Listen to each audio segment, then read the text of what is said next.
Hello friends, आपने कभी मिट्टी खोदते वक्त एक मोटा सफ़ेद मुड़ा हुआ कीड़ा देखा है? अगर हाँ, तो संभव है आपने कॉकचेफर लार्वा देखा होगा। यह छोटा सा दिखने वाला जीव असल में आपकी फसलों के लिए एक खतरा बन सकता है। आइए जानते हैं इस रहस्यमय लार्वा और इसकी बीटल की पूरी कहानी। कॉकचेफर लार्वा, जिसे आम भाषा में सफ़ेद सूंडी भी कहा जाता है, यह भूरे रंग की बीटल का जीवन चक्र का प्रारंभिक चरण होता है। यह लार्वा लगभग 2 से 5 सेंटीमीटर लंबा, सी आकार में मुड़ा हुआ और शरीर पर बारीक बालों से ढका होता है। इसके सिर पर मजबूत जबड़े होते हैं जिनसे यह मिट्टी के अंदर जड़ों को कुतरता है। यह मुख्य रूप से जड़ें, गाजर, मूली, आलू और अन्य कंदीय फसलों को नुकसान पहुंचाता है। कॉकचेफर लार्वा आमतौर पर गीली और गर्म उपजाऊ मिट्टी में पाया जाता है, खासकर खेतों, बगीचों और घास के मैदानों में। यह अप्रैल से जुलाई तक अधिक सक्रिय रहता है, जब मिट्टी गर्म और नमी से भरपूर होती है।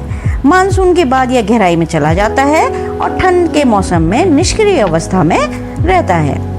इस लार्वा का पूर्ण विकास एक कॉकचेफर बीटल के रूप में होता है। यह बीटल भूरे या काले रंग की होती है, जिसका आकार 2 से 3 सेंटीमीटर तक हो सकता है। इसके पंख चमकदार और कठोर होते हैं, जो इसे उड़ने में सहायता करते हैं। मादा बीटल गर्मियों में मिट्टी में अंडे देती है, जिससे यह लार्वा निकलता है। एक मादा लगभग 20 से 30 अंडे एक बार में देती है। कॉकचेफर लार्वा खेतों के लिए बहुत नुकसानदायक होता है, क्योंकि यह पौधों की जड़ों को खा जाता है, जिससे पौधे सूखने लगते हैं और उनकी वृद्धि रुक जाती है। यह खासकर आलू, गन्ना, मक्का, गेहूं और बागवानी की फसलों को प्रभावित करता है।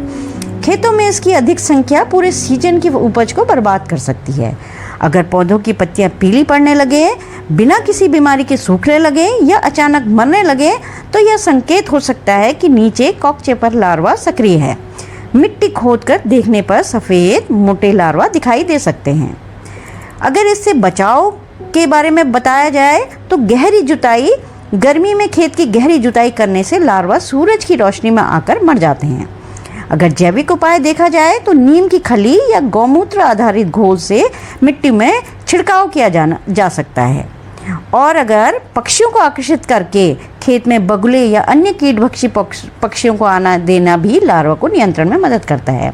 ध्यान देने वाली बात यह है कि कॉकचेफर लार्वा प्राकृतिक पारिस्थितिक तंत्र का हिस्सा है।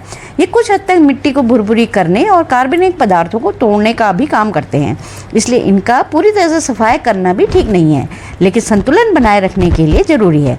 तो दोस्तों, अगली बार जब खेत में कोई सफ़ेद मोटा कीड़ा देखे तो समझ जाइए कि कीड़ा एक कीड़ा नहीं, बल्कि आपकी फसल के लिए एक चुनौती हो सकता है। सजग रहें, सतर्क रहें और प्रकृति के साथ तालमेल बनाकर ही खेती करें। अगर आपको यह जानकारी अच्छी लगी तो लाइक, कमेंट और सब्सक्राइब करें।